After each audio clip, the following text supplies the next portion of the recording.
Thank you and welcome to the siesta session. We hope you are not too relaxed. We would like to make use of this opportunity to share information with you with regards to a joint project between us and the DUT, where we had a case study, an industry-specific case study.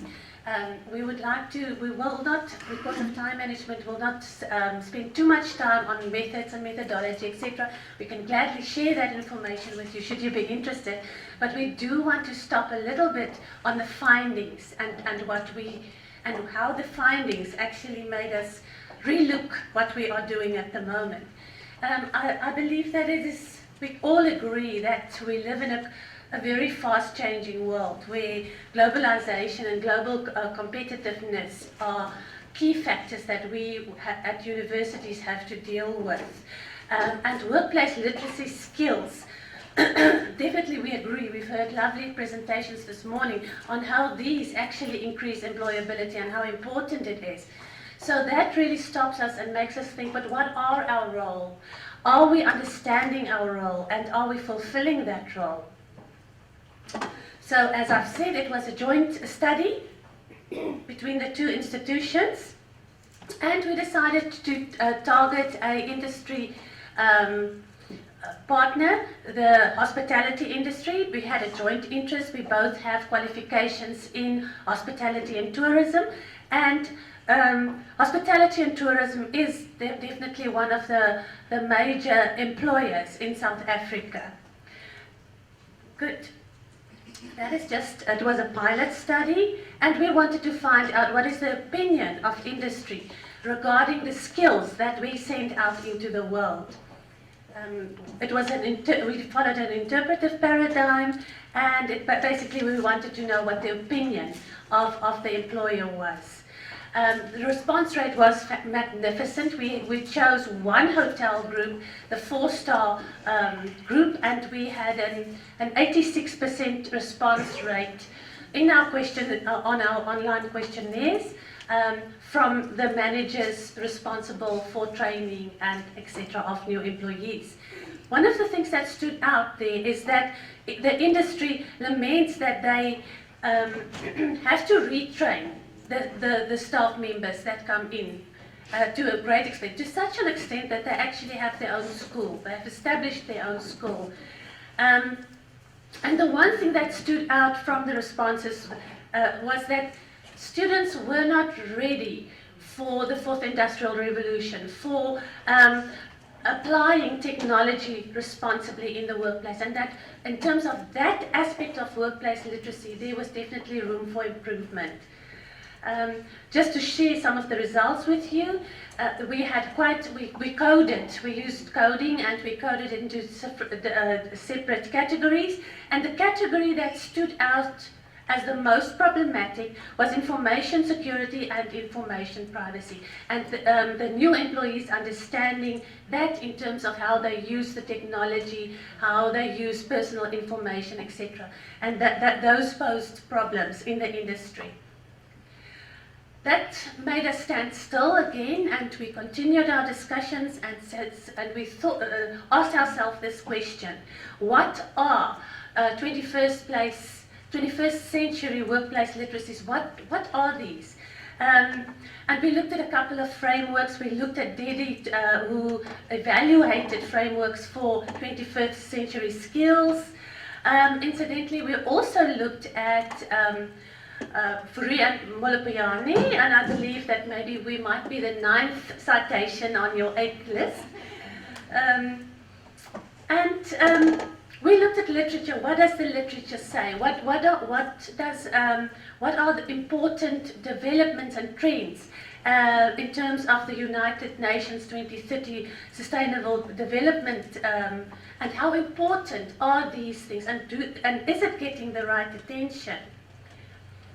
We also looked at where we stand with workplace literacy skills and how our South African universities are addressing it. We did find that, yes, definitely there is workplace integrated learning programs, but in the majority of cases that we looked at, and compared to our research, is that workplace literacy is definitely not integrated as it should be. It was lovely to hear about CPUT and what they're doing. I think we can all learn from that. It was fantastic to hear that. But in many cases, workplace literacy still happens in silos, and very little formal university library literacy programs actually look at workplace literacy skills. So we all agree that the role of library services in higher education is there to support. We're an academic partner. We're there to support literacies. Looking at how we do it definitely made us think. Are we doing the right thing? Are we preparing our students for disruptive technologies? And we have to find out, are we doing the right thing? Times are really changing so much, and the information that people have to deal with, not just in a digital format, is really massive. Big data, etc., is great things that our students do not have the necessary skills, where we do not really fill the gap between theory and practice.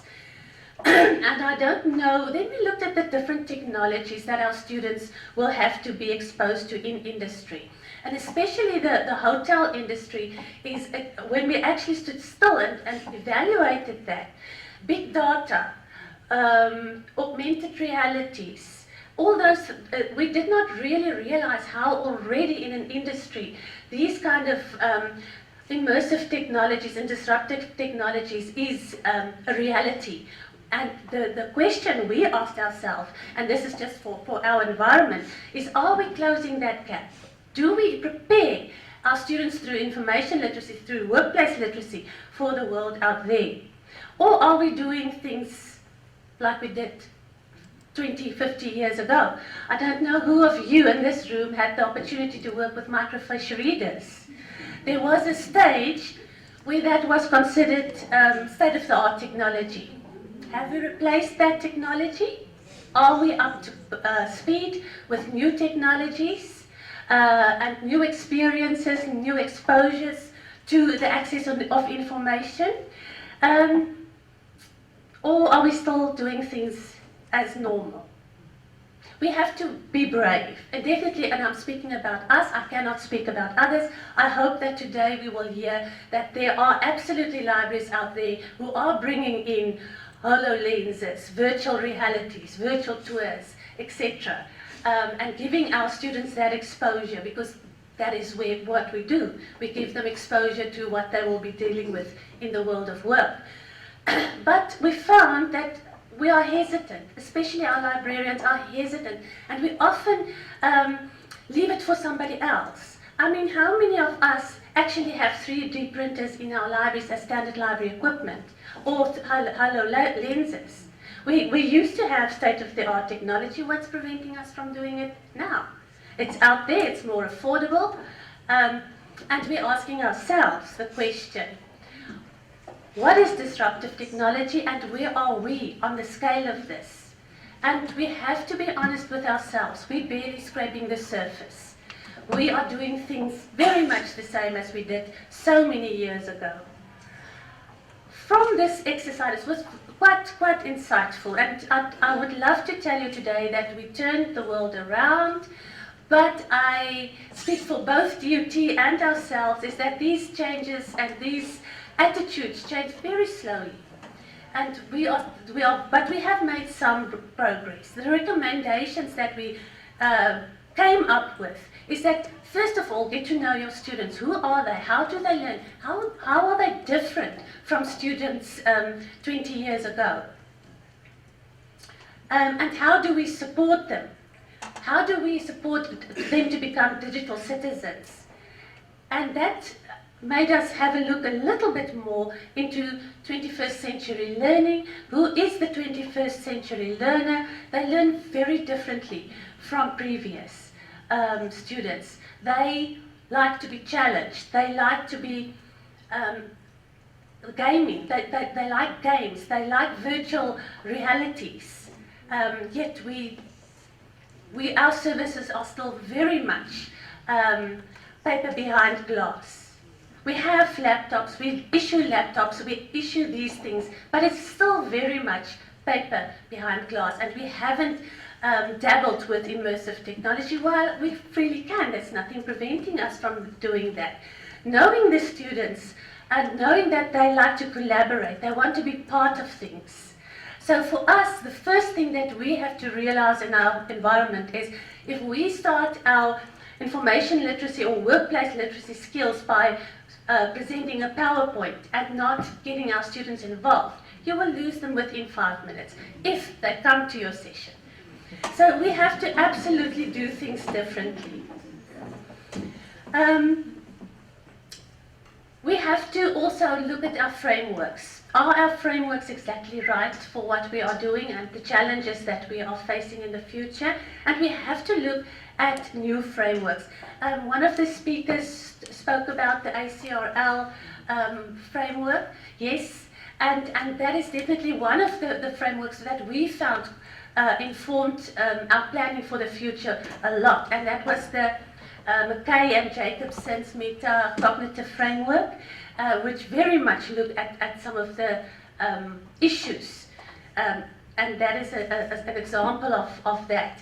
And they look at meta-literacies, knowing about knowing with regards to literacies, which is a little bit different from multi-literacies, well, much different actually. And it looks at the whole spectrum of what needs to be addressed through information literacy and workplace literacies. They talk about the 6 lenses guiding the change that we have to do in terms of this. And then what we had to do quite a bit of introspection, and we had to realize that we have to become a far more integrated academic partner when it comes to teaching and learning. And we cannot, we have to break down silos. We cannot afford not to be part of it. And we have to be connected and networked with a very much informed presence. That was basically what the gist of it, that we have to look at meta-literacy frameworks. We have to become ourselves more digitally involved in terms of workplace literacies. What we have also decided is that this was a very fruitful exercise for both our institutions. And we would like to extend this to other industries as well. So there's quite a lot of research that we still have to give attention to. And this is just, we really have to get our PowerPoints working. So what is the next step for us is that we have to go back to the drawing board. We have to build relations. We have to build communities of practice and communities of learning. And also what we've done so far is that we have become involved with our Department of Workplace Learning, and we have developed an interactive learning module on how to have professional conduct in the workplace, and this is integrated in all our workplace learning programs. But this is just a slight foot in the door, and there's still a lot of work for us ahead. And just to show you, we should really consider making new technologies part of library resources, and get HoloLenses. So they're not that expensive, to give our students the immersive experience, especially in the hotel industry, what it is to actually go to a game reserve, what it is to work in a 5-star hotel, and to get a real life experience. And basically that is what we wanted to share with you today, and we hope to share best practices, and we hope to learn from others who have already dabbled or ventured out into technology. Thank you so much.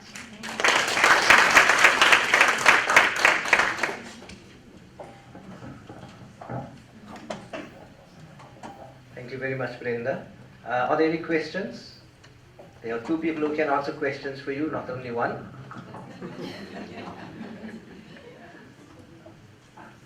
Joseph?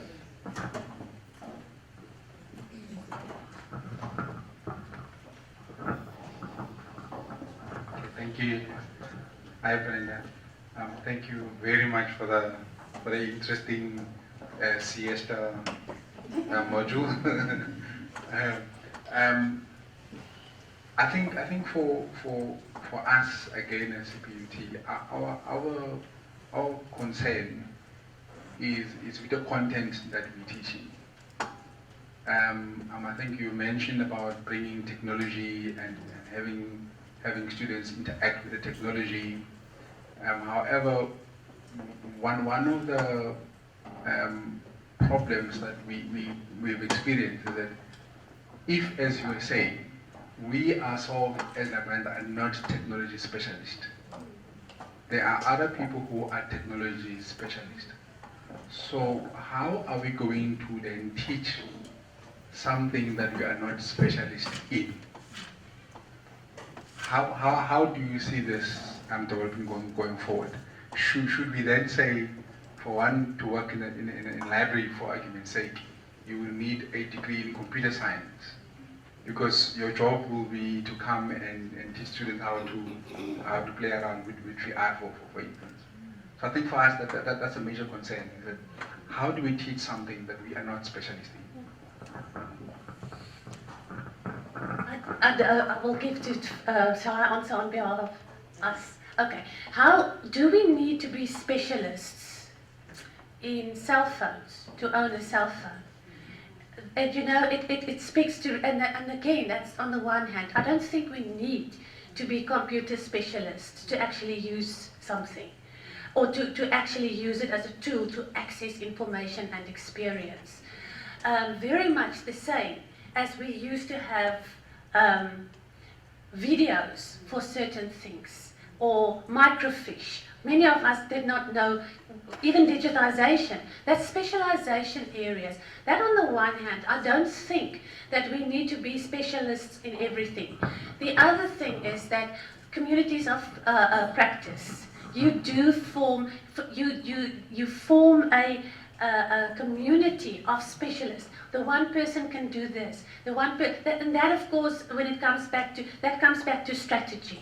How do you strategize? How do you plan ahead so that everybody has a role in technology and the application of technology? Thanks, Brenda. I would just like to add, it's certainly, Joseph, it's not about the library being able to do everything, but it's about having strategic partnerships within the university. And because you cannot be a jack of all, okay, so you need to, where you can get the expertise, bring them in, and that also leads to greater integration of whatever program that the library does offer. The one thing that we found out is that although we've moved into a digital sphere, what we've done, as Brenda said, we've just taken what we've done manually, and we've taken that and we put it on PowerPoint, and we're like, oh, we're doing it electronically now. No different. And that's where the difference should come in. Gaming is definitely the way to go to hold the attention of the millennial student. No student wants to sit and watch a PowerPoint presentation for 45 minutes. They don't want that. So you got to put the power also in their hands and make them lead the way. Often you need to take your cue from them. You can't just stand there and say, I'm here to deliver this message and come hell or high water. I'm delivering this message, whether you're listening or not. So it is, you know, you gotta play it by ear, sort of. Yeah, thanks. If I can just add to that, we found that the videos, the shorter the video, the more impact. We also scaffold We start with small videos in the beginning of the year just to capture the attention, and then we build from them to a just-in-time period just before the assignment. By then we have laid down the foundation, and now we can get into the serious stuff. Mine is maybe more of a comment, and I've heard it now with you, this presentation and before, about make new technologies part of library resources. I think when we have our library resources budgets, we think of packages and books and journal things that we must buy, but maybe it made me think and realize that maybe the glasses that you're talking about, or the 3D printer, or the whatever other maker space or innovation space or area you want to bring in as a lab in your library is still a resource, but it's maybe not a book, it's maybe not a journal article, and maybe this is some thinking we need to put into what we can buy from those kind of resources than what we have done in the past. I totally agree with you, and I think we haven't ventured out. We didn't go out and see, okay, this is workable, this is not. We haven't done that exercise. We've stopped to say, this is somebody else's domain, which is wrong. We are information specialists. Okay, I have a question as well. Your research is based in hospitality and tourism. In which other industries would you feel that your research would be fit in quite nicely? Instead of going very broadly in a science or engineering field, it might differ remarkably. So which other industries would your research can be modeled very, very easily?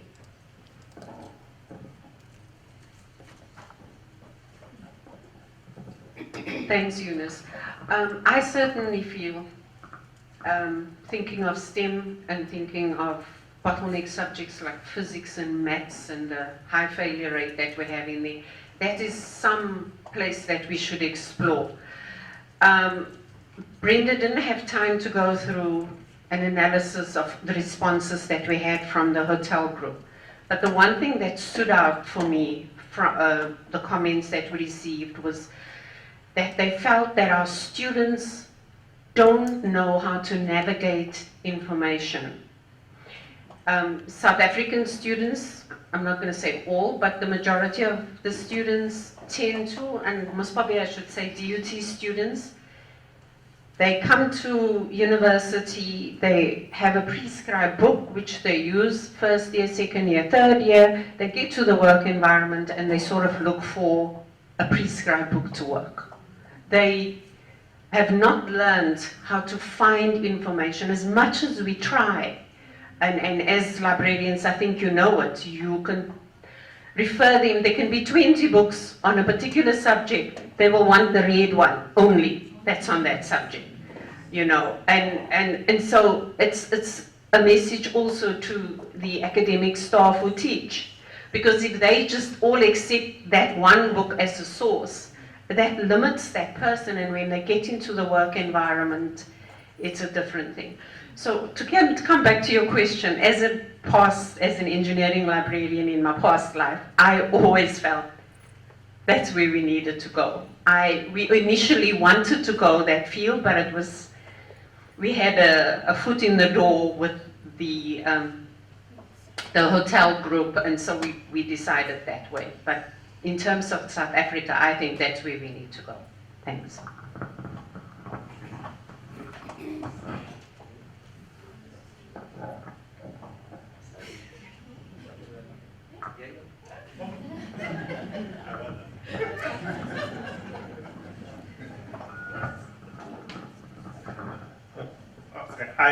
Mine is not a question, it's just a contribution or maybe information sharing.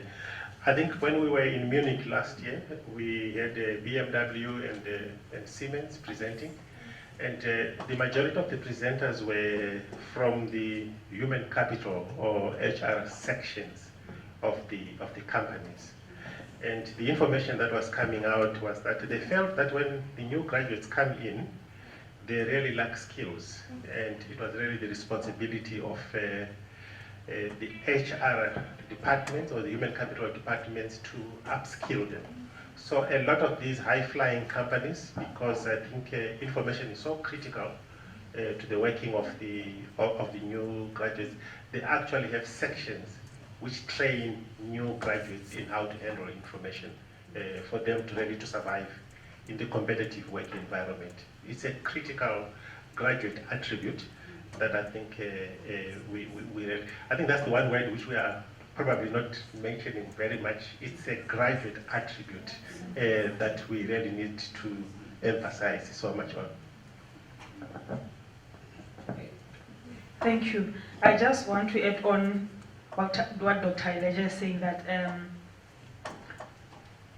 what we need to focus on is to keep on revamping what we are currently doing. Look at new developments and explore. For instance, I'm just going to cite an example at where I'm currently working. We are also embedded into modules. We are embedded into co-curricular modules in faculties. And we are also embedded into research methodology modules at postgraduate level so that we become relevant.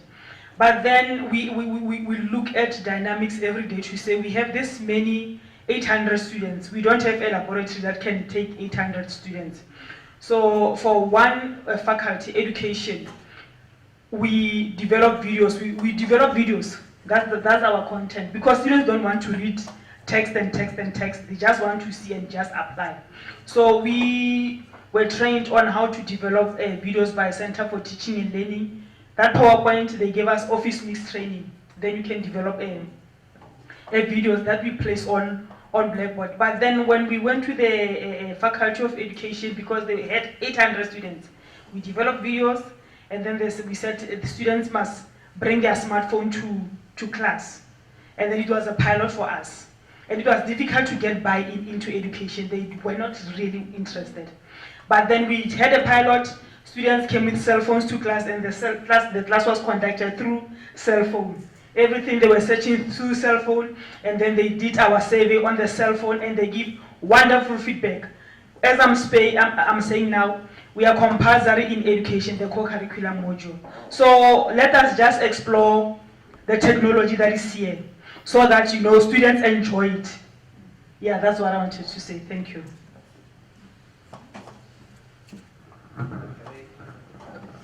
Just a quick comment, and I want maybe to throw the cat amongst the pigeons here. That remember, when first-year students, current first-year students, have at least 10 years of bad habit of using the internet, etc., etc., etc. So I can see the challenge that you have is this bad habits needs to be corrected. And what I want to suggest is that this needs to go back to school level, to life orientation at school level. That's where it needs to start, to teach the children from a very young age some very basic principles of this, because I think I've made my point. Thank you. All right, thank you very much. Lucille, would you come up here for 1 minute, please?